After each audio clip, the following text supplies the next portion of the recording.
Hi, hello, welcome back to our race. This is Karthi Murugan. இந்த வீடியோல ஒரு question கொடுத்திருக்காங்க பாருங்க. என்ன கொடுத்திருக்காங்க அப்படினா the ratio of difference between SI and CI of a certain sum for 3 years க்கான SI CI க்கான டிஃபரன்ஸ்க்கும் 2 years க்கான SI CI டிஃபரன்ஸ்க்கான ரேஷியோ கொடுத்திருக்காங்க. என்ன கேக்குறாங்கன்னா ரேட் ஆஃப் இன்ட்ரஸ்ட் பார்த்த ஒரே ஸ்டெப்ல சால்வ் பண்ணலாம். ஆக்சுவலா ரேஷியோ எப்படி இருக்குன்னா 3A + B A ங்கற ரேஷியோல தான் இருந்திருக்கும். இது 2 years கான டிஃபரன்ஸ், இது 3 years கான டிஃபரன்ஸ். நமக்கு என்ன கொடுத்திருக்காங்கயா? 10:3 இல்லையா?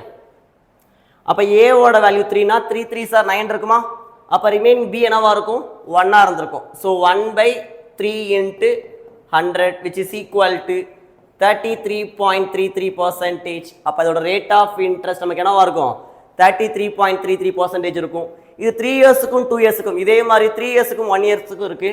ஸோ அதை அப்கமிங் வீடியோஸில் பார்க்கலாம். இது போல சுவாரஸ்யமான விஷயங்கள் தெரிஞ்சு கொள்ளுக்கு தொடர்ந்து நம்மளை ஃபாலோ பண்ணுங்க. அதுவரை உங்களுடைய உங்கள் கார்த்தி முருகன். தேங்க்யூ.